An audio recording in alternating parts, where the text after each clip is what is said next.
रामकृष्ण हरी मंडळी. आज आपण बघणार आहोत की भगवंतांनी म्हणजे आपलं की पांडुरंगाने जशी आपण मागच्या अध्यात्माच्या कथा बघितल्या, विठ्ठलाबद्दलची भक्ती बघितली, वेगवेगळे नरसिंहाच्या अवताराबद्दल बघितलं.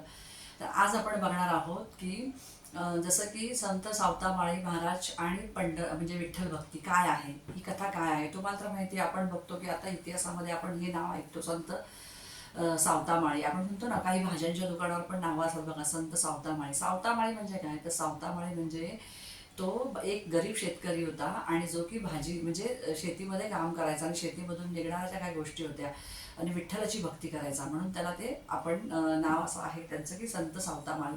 तर आपण बघितलं की संत सावतामाळीची कथा आपण बघायची आता, आणि कसे होते ते, विठ्ठलाची भक्ती कसे करायचे, काय करायचे, कसं वागायचे, आपलं कर्म, आपलं मन निर्मळ कसं ठेवायचे, आपल्या कर्मातून पांडुरंगाला कसं म्हणजे जपायचे, किंवा पांडुरंगाला नामस्मरण कसं करायचे, कशी करायची ते भक्ती. तर चला जाणून घेऊया आपण ह्या कथेतनं. तुम्हाला सगळ्यांनाच माहीत आहे की संत सावतामाळी महाराज हे एक गरीब शेतकरी कुटुंबातले होते आणि ते नेहमी शेती करायचे. पण शेती करत असताना त्यांचा भाव इतका महत्त्वाचा होता की तो त्यांचा भाव हा पांडुरंगाप्रती असायचा. त्यांचं काम करत असले तरी मुखातनं फक्त विठ्ठल विठ्ठल विठ्ठल असं नाम यायचं.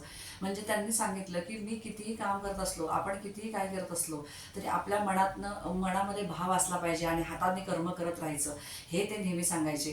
त्यांचं म्हणणं होतं की त्यांना कधी विठ्ठलाला म्हणजे पांडुरंगाला जायची इच्छा असायची पंढरपूरला, आणि जर कधी जायला मिळालं नाही तर ते म्हणायचे, माझा देव काय मंदिरातच नसतो, तर माझा देव हा सगळीकडे आहे, माझ्या मनात आहे, माझ्या कर्मामध्ये आहे, आणि माझ्या मनात माझं मन निर्मळ आहे. आणि निर्मळ भावनेने ते काय करायचे, विठ्ठलाची श्रद्धा करायची आणि विठ्ठल विठ्ठल नेहमी म्हणत काम करत असायचे.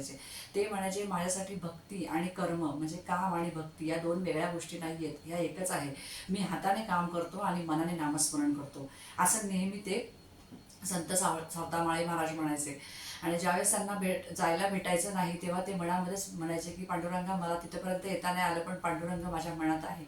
म्हणून त्यांनी कधीही काहीही म्हणजे त्यांनी कधी आपलं कर्म सोडलं नाही. भक्ती तर त्यांनी अटळ केली, अढळ विश्वास त्यांचा पांडुरंगावर होता, पण आपलं कर्मसुद्धा ते करत राहिले.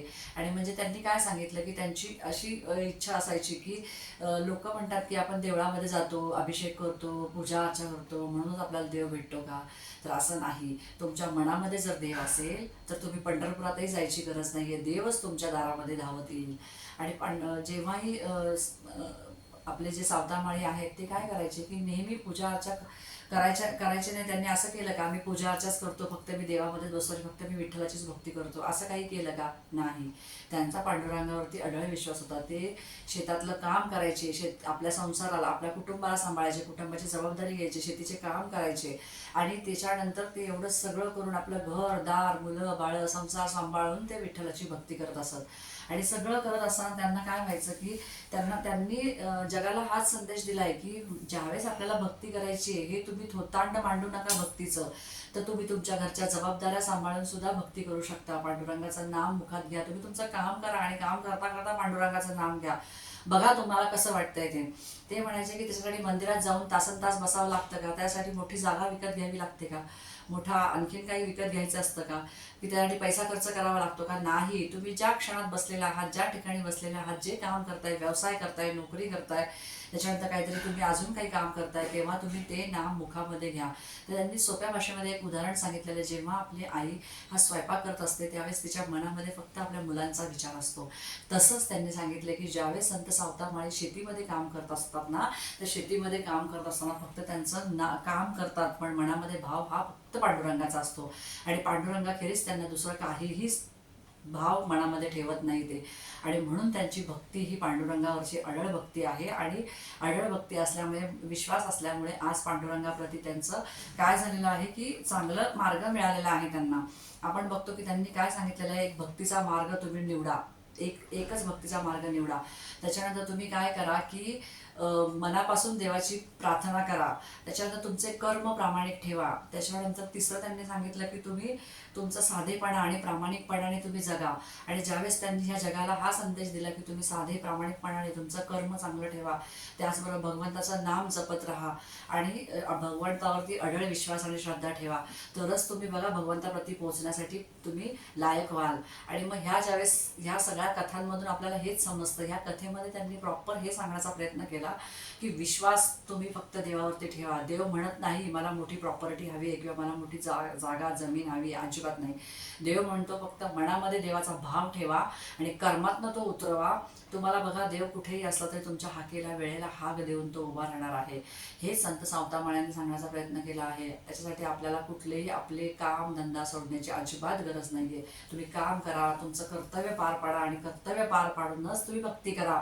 आणि याच भक्तीलाच, तुमच्या ह्या साध्या मुळ्या भक्तीलाच आपला पांडुरंग हा भावत असतो. त्याला फार मोठं काही लागत नाही. त्याला ही साधी भोळी भक्ती, निर्मळ मनाने केलेली भक्तीच पावत असते.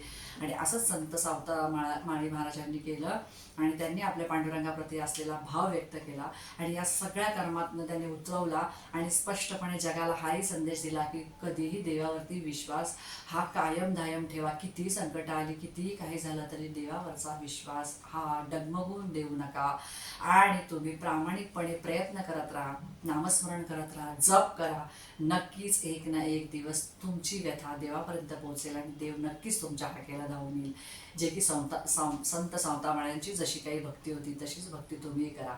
कशी वाटली तुम्हाला ही कथा नक्की कमेंट करून सांगा. तुम्ही करता का? तुम्ही कोणत्या देवाची भक्ती करता मला कमेंटमध्ये सांगायला अजिबात विसरू नका. लाईक करा, शेअर करा आणि हो, सबस्क्राईब करायला अजिबात विसरू नका. भेटू नवीन अशाच एका कथेबरोबर, नवीन विषयाबरोबर. जर तुम्हाला अशाच अध्यात्माच्या नवीन कथा ऐकायच्या असतील तर माझ्या चॅनलबरोबर जोडून राहा आणि चॅनलला सबस्क्राईब करा. चॅनल नवीन आहे, चॅनलला सपोर्ट करा. भेटू नवीन कथेबरोबर. रामकृष्ण हरी मंडळी.